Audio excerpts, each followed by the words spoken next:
Welcome back to the Sporting Eyes show for the 20th of February. Hope everyone's doing well.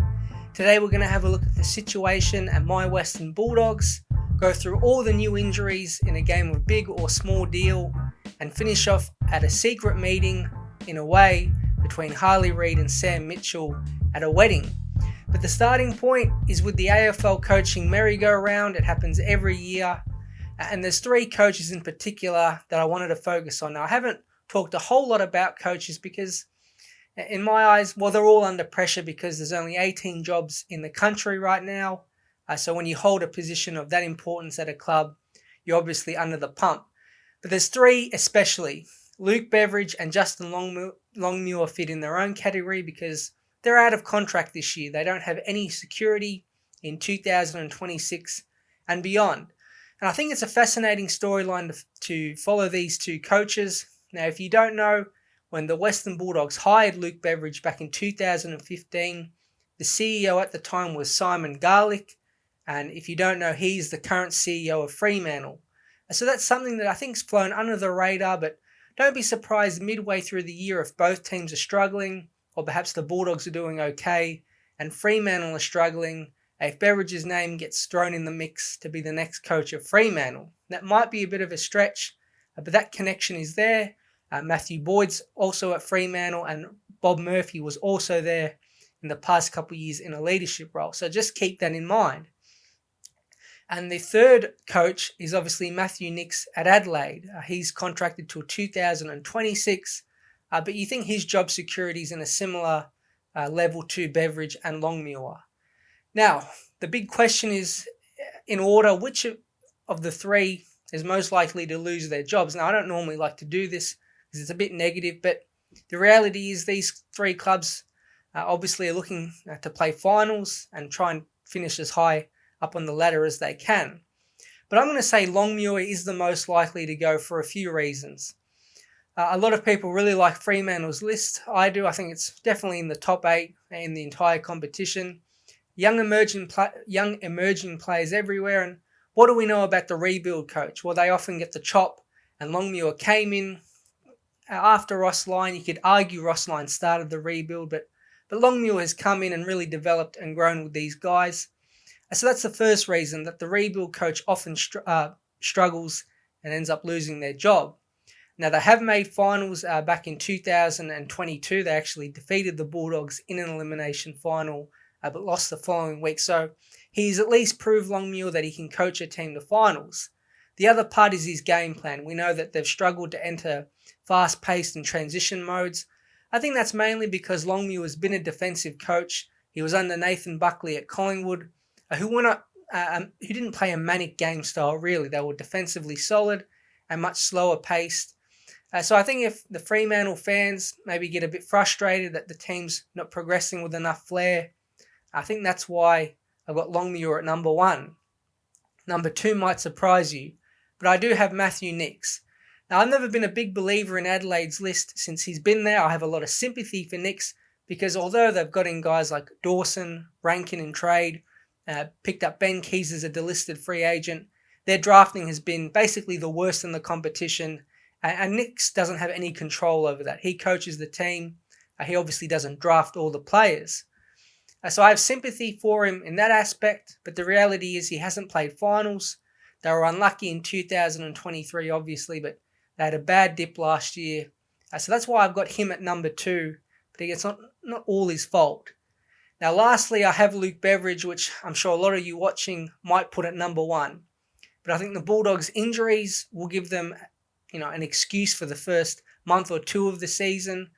And we know that Beveridge's teams seem to always come good at the back half of the year. So when I take that into account, I think Beveridge's term will last the entire year. I think Nicks and Longmuir, if they were to get cut, are more likely to get cut in the middle of the year. But I think if Beveridge was to get sacked, essentially, it would happen at the end of the year, and that the club would give him a full amount of time to coach out 2025. He's obviously very powerful at the Bulldogs, one of only 2 premiership coaches, which I think gives him a bit of aura and cachet that obviously Nicks and Longmuir doesn't have. So that's the order I've got them in most likely to finish up. Longmuir, Nix, and then Beveridge. So that's what I think. If any of them go, that is what's most likely to happen. Now, continuing on with Luke Beveridge and the Western Bulldogs, it was revealed on Monday that Jamarra Ugle-Hagan is finally back at training. Now, he'd had a couple sessions with the VFL program, was obviously at the Indigenous All-Stars game, trained there, and we are where we are. Now, it was leaked on Wednesday, I'm guessing by Connor's Sports Management.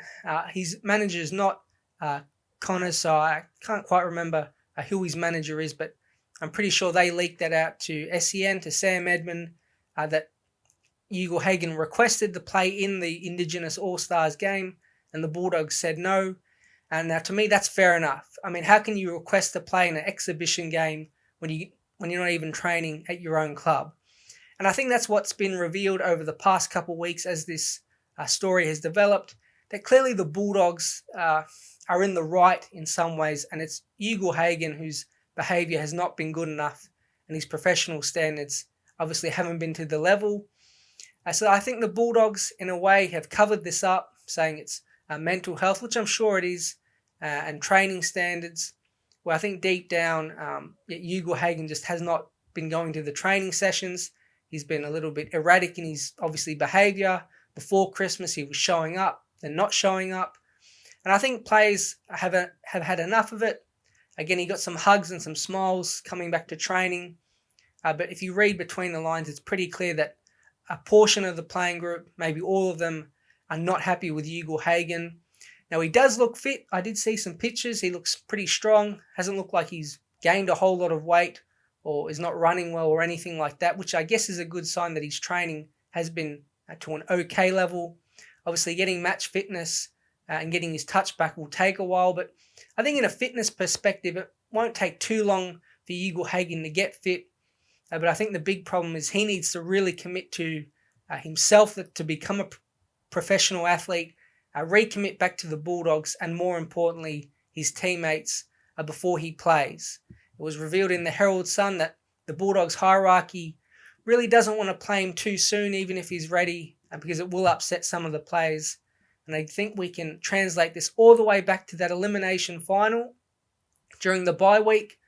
Whatever Ugle-Hagan was doing, whether he was in Bali, like it was rumoured, or doing something else that caused him to not turn up on the Monday training session for the elimination final, I think everything can be related back to that point in time. It seems to have gone downhill from then. Players have lost trust in him. So we'll see what comes of it, but I think that's the big point here, is that really the Bulldogs have kind of ushered Jamarra Ugle-Hagan away, and it's clearly all on him, whether he wants to be a big contributor. And when you're on $1 million a year, the target's big on his back. So hopefully he can try and live up to it and get back in this Bulldogs team pretty soon. Now, the Bulldogs are just one of a number of clubs who have some big injury news. So we're going to have a look at that in big or small deal. Well, the injury carnage seemed to have slowed down for a while, but this past week it's kind of re-emerged, and a lot of the big names are in big trouble for the opening round. So we're going to start with my Western Bulldogs again, sadly, and Cody Waitman. Now, he's got a false joint thing in his knee. He's always had it, apparently. I guess it's a genetic thing. Never caused him problems before. It's called bipartite patella, I believe. So he has to have surgery. He's going to miss 3 months.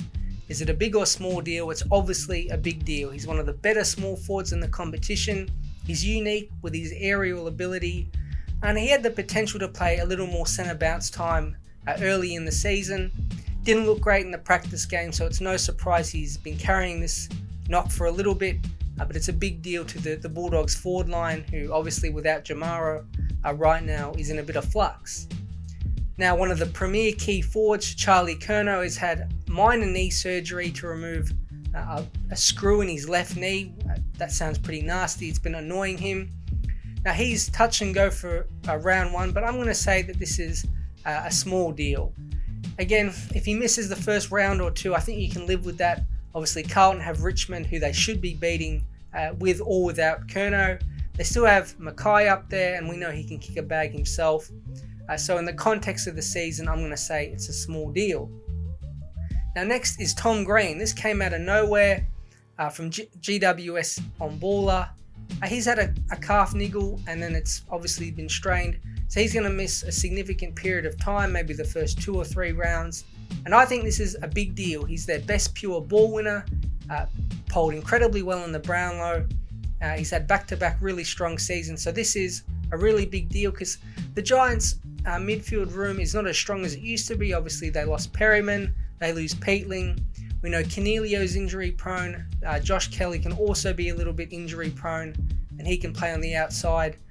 So Tom Green's their best ball winner. He's out for the opening 2 or 3 rounds. It's a big dent in that on-ball unit, so that's a big deal. Now Sam Lawler, I talked about him in the last edition of the Sporting Eyes show, and he got a strange concussion. He kind of got pushed into a marking pack, a little bit of a dirty play. So he's got that concussion and a broken jaw. That's a big deal because I think Richmond fans need to see all the hope they can get, and he's a big part of that hope. Obviously, the number 1 pick kicked a really nice goal against West Coast, took a nice mark, plenty of impact plays, so I'm going to say it's a big deal. Unsure how long he'll miss at this stage. And the final one with Adelaide is Max Michelani, who's got a thumb injury. Should be playing round 1, but it's unclear. He's not guaranteed to be starting round 1. It's unclear when he'll return to training.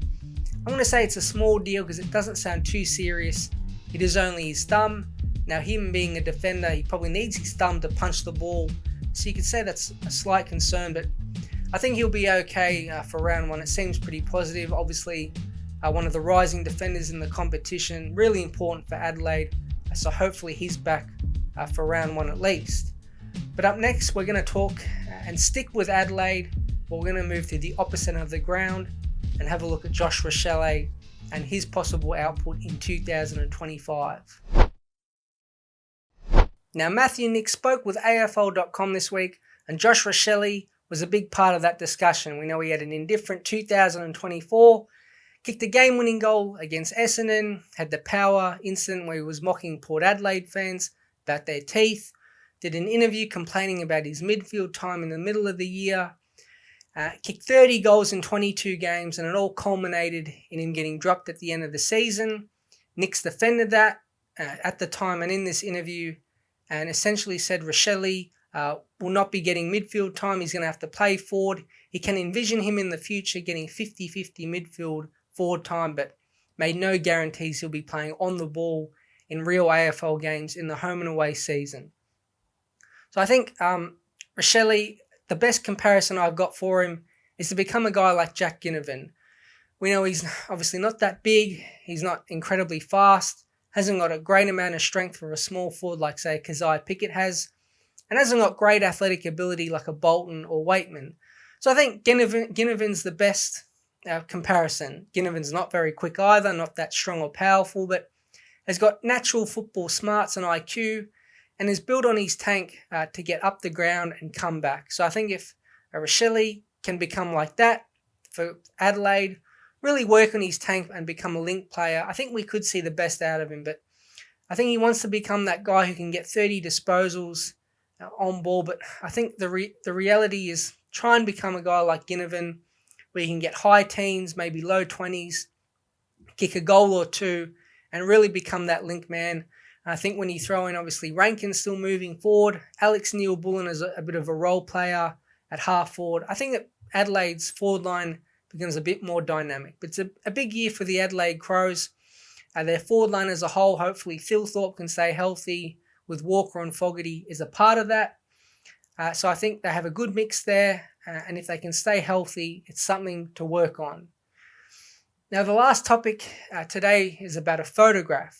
I don't know if you saw it, but Tom Barrass had his wedding, invited obviously Hawthorn people because he's at Hawthorn now, and some West Coast teammates, staff.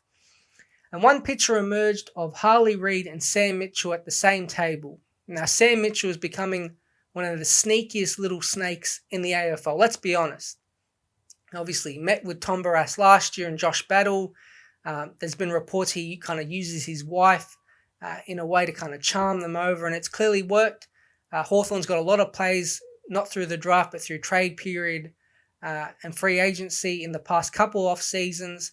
and it's obviously helped them. You think about Lloyd Meek, D'Ambrosio, Mabiel Chol was pretty good. You add Battle and Barras. So clearly whatever Mitchell's doing is working. And I do think he's doing the same thing to Harley Reid. They were pictured laughing and giggling. I'm sure a lot of West Coast fans, and maybe some of you watching, are thinking, well, it's Tom Barras's wedding. They're probably just having some dinner, talking to each other and enjoying the night. And that's no doubt true. But you can't tell me Mitchell is not at least subconsciously planting the seed about going to Hawthorn. I know it's far away, but Mitchell's, again, he's a sneaky snake. He's done it before in the middle of the season, meeting players at restaurants with his wife. I mean, he's a professional at it. We know, obviously, he's got some charisma, obviously one of the best young coaches with one of the best young teams in the competition. So I'm not buying that there's nothing to this. They might not even have talked about Reid going to Hawthorn, but it's just the idea of planning it in his head. You know, he has a giggle with Mitchell. Mitchell's a nice guy. Maybe he struggles at West Coast. This happens, that happens. And he thinks, well, Mitchell was nice to me. Tom Barras is there. I'm close with Tom Barras. Maybe Hawthorn's a great place to go. So, again, whether they actually talked about a trade is probably highly unlikely, but just planting the seed, which the sneaky snake Mitchell has been doing before, I reckon he's probably doing it again. And let's see, how Harley Reid goes this year. I still think he will stay at West Coast. I think it's such a powerful and well-run club. You'd be crazy to go, but you never know what happens, in a year or two. Thanks for watching the Sporting Eyes show for the 20th of February. Hope you have a great Thursday. The practice games are coming thick and fast, so I might have a review of them on Monday, and I'll see you guys then.